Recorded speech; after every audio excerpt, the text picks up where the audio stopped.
Assalamualaikum dan salam sejahtera. Hari ini kita akan belajar rekod tak lengkap tetapi dengan menggunakan kaedah analisis. Apakah kaedah analisis? Kaedah analisis merupakan proses menganalisis semua urus niaga yang berlaku dalam akaun yang tidak lengkap ataupun satu proses untuk mengenal pasti item jualan, belian, belanja dan hasil sebelum kita menyediakan penyata keuangan. Penyata keuangan adalah akaun perdagangan dan untung rugi serta penyata kedudukan keuangan yang telah kita belajar tingkatan 4 yang lepas. Bagaimanakah cara untuk kita mendapatkan atau mengira untung rugi? Pertama, ialah dengan membuat analisis buku tunai. Yang kedua, kita perlu mentaksir jualan dan belian. Dan yang ketiga, kita perlu mentaksir belanja dan hasil. Okey, yang pertama, kita melihat perkara-perkara yang perlu dianalisis di dalam buku tunai. Yang pertama, ada atau tidak belian dan jualan aset bukan semasa. Yang kedua, belian dan jualan barang niaga. Yang ketiga, kewujudan catatan kontrak. Yang keempat, terimaan daripada akaun belum terima. Yang kelima, sama ada ke tidak pembayaran kepada akaun belum bayar. Kewujudan ambilan tunai, kewujudan belanja dan hasil, serta yang terakhir ialah baki awal dan baki akhir tunai. Okey, untuk yang kedua, kita perlu mentaksir jualan dan belian.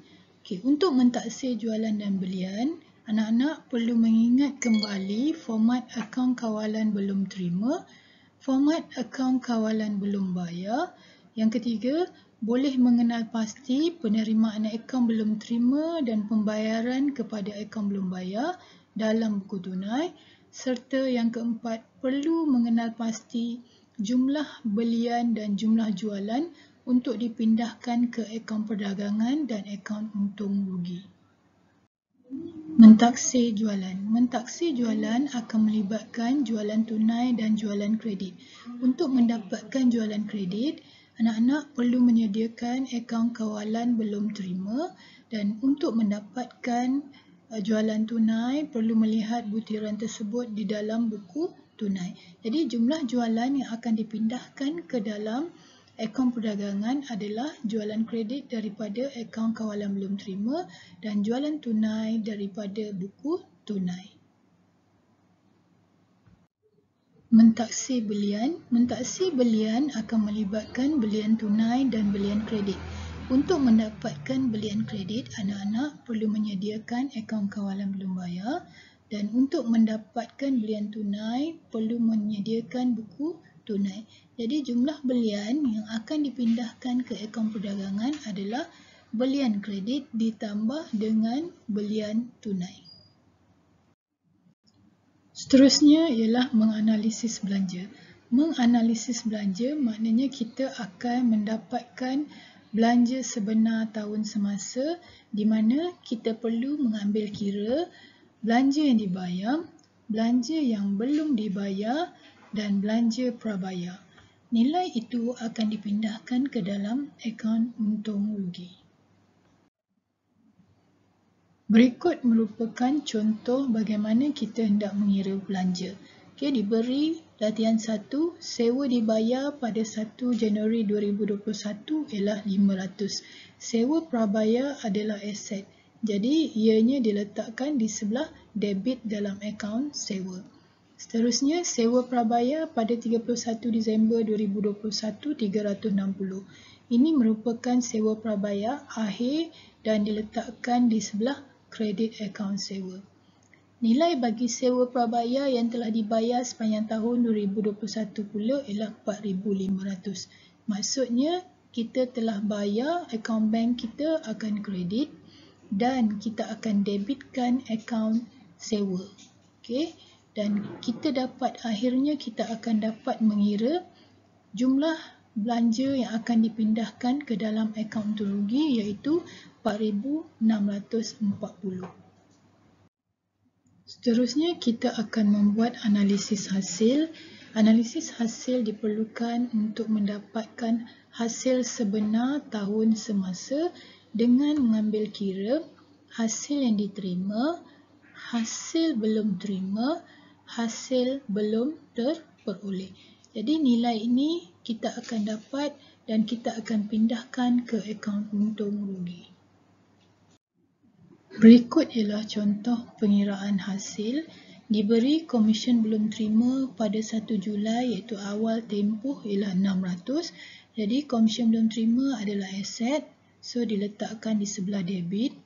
Komisen belum terima pada 30 Jun 2022, ini adalah komisen akhir 450, maka ia diletakkan di sebelah kredit dalam akaun komisen diterima.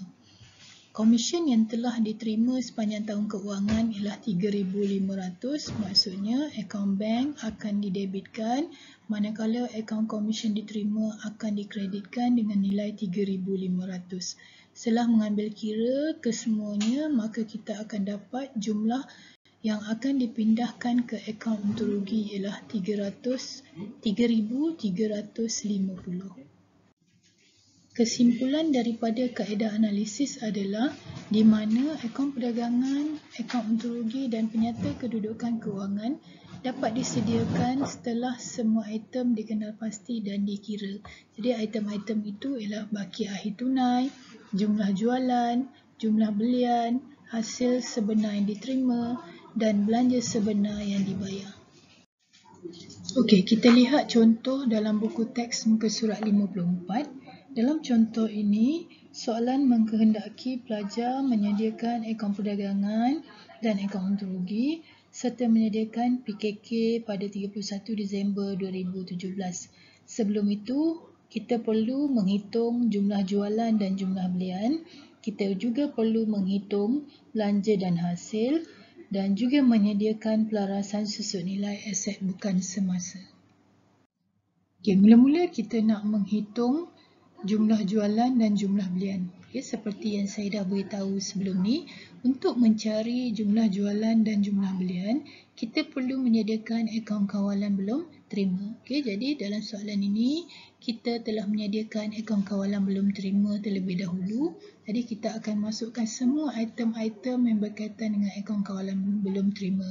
Contohnya baki bawah-bawah, nilai bank yang dibayar, diskaun diberi, pulangan jualan dan baki akhir. Maka akhir sekali kita akan dapat jumlah jualannya sebanyak 33,690. Jualan ini merupakan jualan kredit. Okay, seterusnya kita perlu membuat akaun kawalan belum bayar. Masukkan semua item-item yang berkaitan dengan akaun kawalan belum bayar dan akhirnya kita akan mendapat belian kredit. Jadi, bila kita dah dapat jualan kredit dan belian kredit, kita boleh mendapat jumlah jualan dengan melihat jualan tunai yang ada diberi dalam buku tunai pada soalan, ditambah dengan jualan kredit yang dicari daripada akaun belum terima. Jadi, nilai jumlah jualannya ialah 68,990. Manakala jumlah belian pula, belian tunai adalah 14,300 ditambah dengan belian kredit yang dicari daripada akaun kawalan belum bayar dan nilainya adalah 33,350. Seterusnya ialah menghitung belanja. Belanja yang akan dihitung ialah akaun insurans dan juga akaun gaji. Daripada maklumat dalam soalan diberi bahawa insurans prabayar akhir tempoh 400. Jadi ia akan diletakkan di sebelah kredit dalam akaun insurans dan nilai yang dibayar adalah 1,100 akan didebitkan ke dalam akaun insurans. Dan akhirnya kita akan mendapat jumlah insurans yang akan dipindahkan ke akaun untung rugi ialah 700. Manakala akaun gaji pula, gaji belum bayar akhir tempoh yang diberi daripada soalan ialah 500 diletakkan di sebelah kredit. Gaji belum bayar akhir tempoh 1,000 diletakkan di sebelah debit. Nilai gaji yang dibayar ialah 17,000 diletakkan di sebelah debit. Dan akhirnya kita akan mendapat nilai akaun untung rugi 17,500. Seterusnya kita akan menghitung hasil. Hasil yang akan diterima ialah sewa diterima. Diberi daripada soalan ialah sewa belum terperoleh akhir tempoh 360, maka diletakkan di sebelah debit dalam akaun sewa diterima. Sewa yang diterima pada tahun itu sebanyak 930 dan akan dikreditkan di dalam akaun sewa diterima. Dan kita akan mendapat nilai sewa yang akan dipindahkan ke akaun untung rugi ialah 570. Okay, seterusnya kita akan mengira susut nilai aset bukan semasa. Daripada soalan, aset bukan semasa yang wujud ialah perabot. Baki awal perabot ialah 12,480. Perniagaan telah membeli perabot yang baru sebanyak RM1,000. Jadi totalnya ialah 13,480. Kadar susut nilai yang diberi ialah 10%. Dan susut nilai perabot bernilai RM1348.